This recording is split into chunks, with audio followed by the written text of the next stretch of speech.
The Whoniverse currently is a dedicated section of BBC iPlayer containing almost every piece of Doctor Who content ever created. This was all part of the initial Whoniverse drop last year, although future editions have been promised in the form of spin-offs. Now, for most people watching Doctor Who, this is probably really good news, and although spin-offs are not inherently bad, unlike other properties like the MCU or Star Wars, Doctor Who has a singular central character, which for me presents a challenge when trying to create stories that branch off of this main show. For me at least, the Doctor is the best character in Doctor Who, and they have built a great universe around them, but I watch the show for the Doctor especially. It's kind of what makes me skeptical of what they have planned with these spin-offs, because at this moment in time I truly cannot see a way they create a show that lives up to the success and greatness of Doctor Who in my eyes, and or surpasses it and becomes its own thing.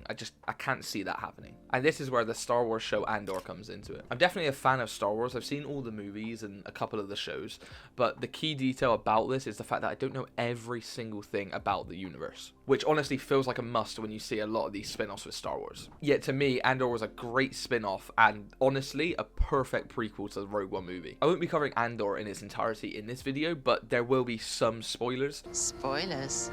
It's not heavy, they're really tiny spoilers, but enough that it might annoy you if you do plan on watching in the future. So if you do, I would save this video to your watch later and come back once you finished it, and I will be waiting. Now, this show has two aspects in particular that I really want to cover for this video, and that is how it handles its characters and how it handles its ties to the greater universe. So let's get into it. First of all, I will be covering the characters. Most of these characters are brand new and some are not, like you've got Andor and Mon Mothma. They're both returning characters. All the other ones, like Cyril, like Luthen, like Bix, they're all new characters. What I think this show does great is how it makes these returning characters feel brand new to someone who doesn't know they're returning characters. I know the show's a prequel, but you don't need any prior knowledge on who Andor is to watch this show. You can watch this show and you get a pretty good idea. Then you have Mon Mothma, who is just introduced as a senator who is helping fund Luthen's rebellion. That is all you need to start going on with this show, and that is all you need throughout the show. This show is just great at not making you feel like you're behind on your Star Wars homework, which I personally feel a lot of times when I watch the other spin-off shows. And it's also something I think the Whoniverse needs to replicate in order for it to be successful. With Doctor Who having a central character, I think starting off these spin-off shows fresh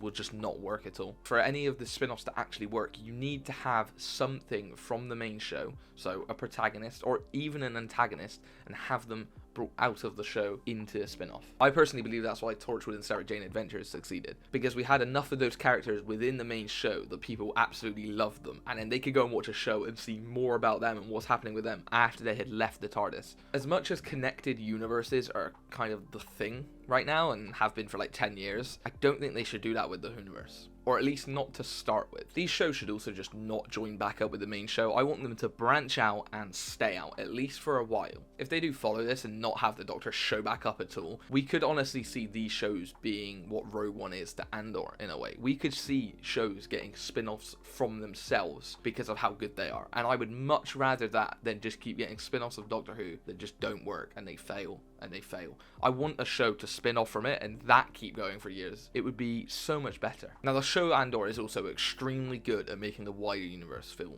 even more real. Star Wars itself very clearly has a central story, and with that comes these events that will affect almost anyone in the universe. The most prominent of these is very clearly the rule of the tyrannical galactic empire. Now, this may be a hot take, and I haven't seen all the movies in a while, but personally, in every other show and movie, Star Wars related, where we see the galactic empire, I don't think they're that threatening or scary at all, really. Yes, they do some pretty bad things, but I really think the bad things that they do does not live up to the fear and terror people have of the Empire. On screen, we're just shown two different things, and I get that's because it's more aimed at younger people, and so they kind of have to do that. However, in Andor, they are truly horrific, and we finally get to see that side of them. For one, we see the prison on Narkina 5 that keeps Andor, and you just see people getting worked to death essentially, and they're just trapped in there with this false sense of hope. We literally see this working to death because the character Olaf dies of a stroke within the prison before he even reaches the end of his sentence, when almost every death in Star Wars is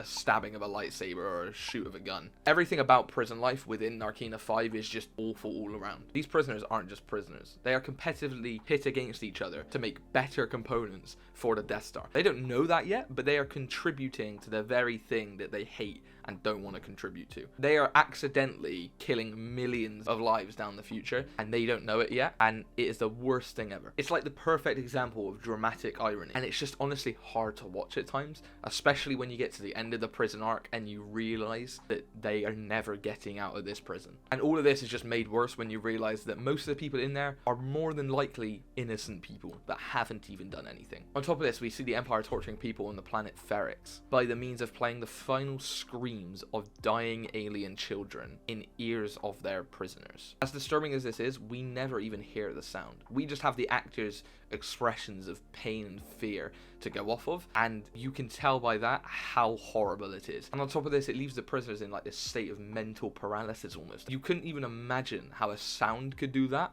and yet it does. Adding on the fact that they had to go and get this sound, there's some messed up things going on with the Empire. I mean, we knew that anyway. Again, we don't really see that often. It is dark and dystopian, and something you would expect the Galactic Empire of doing, yet never get the chance to see, and I think it's what Andor does so well. And I can tie this back directly into Doctor Who and the Whoniverse itself. I mean, the first villain that comes to mind where they could do a show like this for me is the Centaurans. They are meant to be one of the most powerful war races in the entire universe, and I don't believe we ever see that. I mean, they get beat by a guy who flies around space in a police box with a screwdriver that makes noises. They can't be that menacing, and we are never shown them to be that menacing, really. They end up being goofy most of the time and don't ever really seem that smart when going up against someone. And like, this sort of spin-off could be perfect. Just a spin-off seeing this war race in a war and seeing how that affects other people and how they go against them. I think their design from Series 4 just wouldn't work for this, but if you took their design from all the way back in the 70s